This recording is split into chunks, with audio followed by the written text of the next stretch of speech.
I remember it well. It was the fall of 2010, and a friend at work explained to me that in addition to getting DVDs sent to him, Netflix was now streaming movies to his family on their Nintendo Wii game console.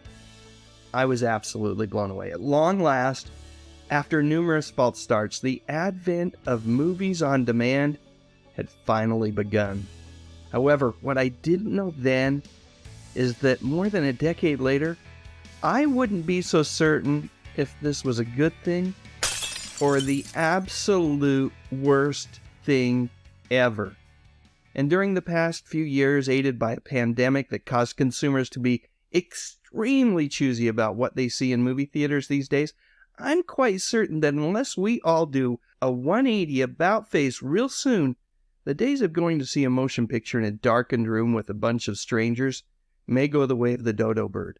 Or perhaps better said, the drive-in theater.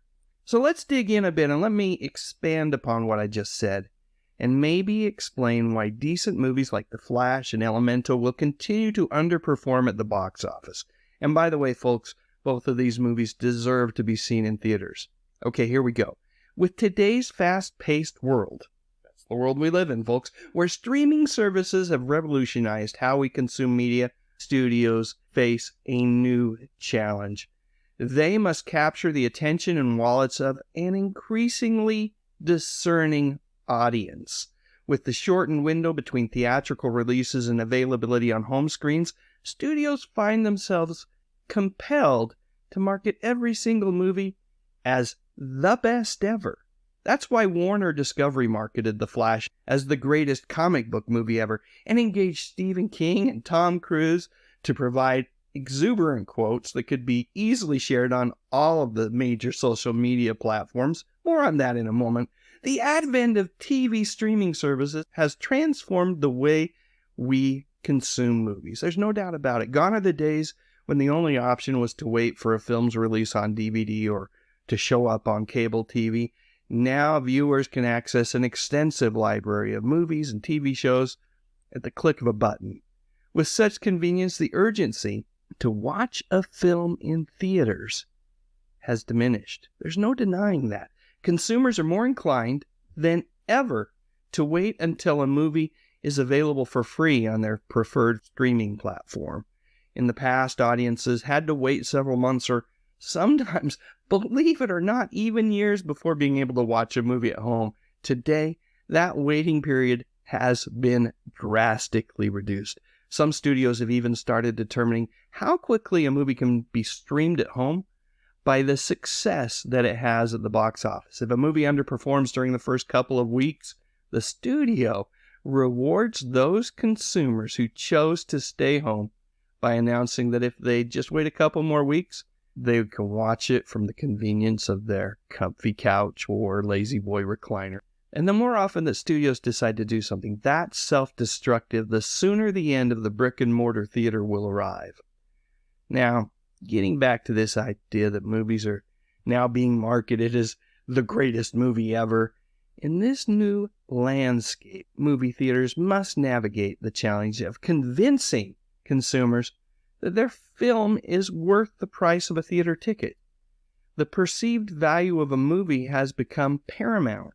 If audiences believe that they aren't paying for a masterpiece, they are more likely to wait until it lands on Netflix, Disney Plus, or Max.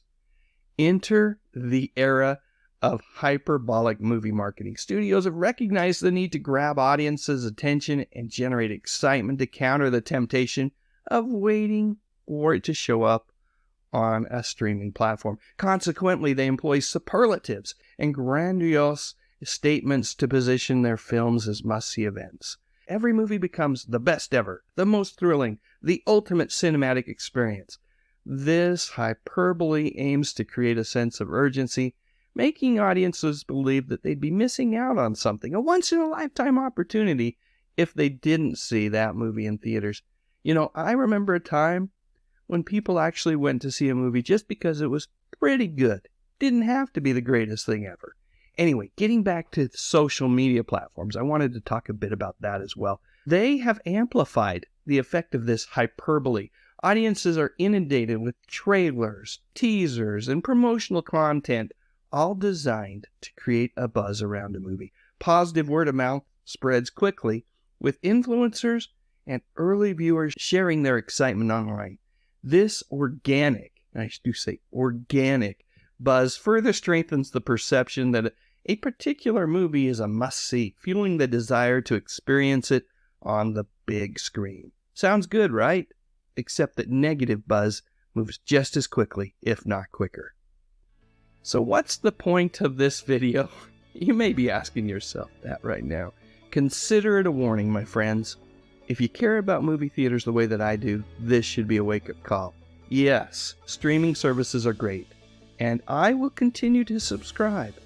But at least a couple of times a month, I'm going to go see a movie the way it was meant to be seen. In a darkened theater with some bozo in front of me texting on their cell phone. Oh wait, that's a rant for another day. That's it. Get in the car, go see a movie, pay way too much for popcorn, and feel good about it. Knowing that if you do it enough, maybe, just maybe, your kids when they're older might be able to do the same thing too.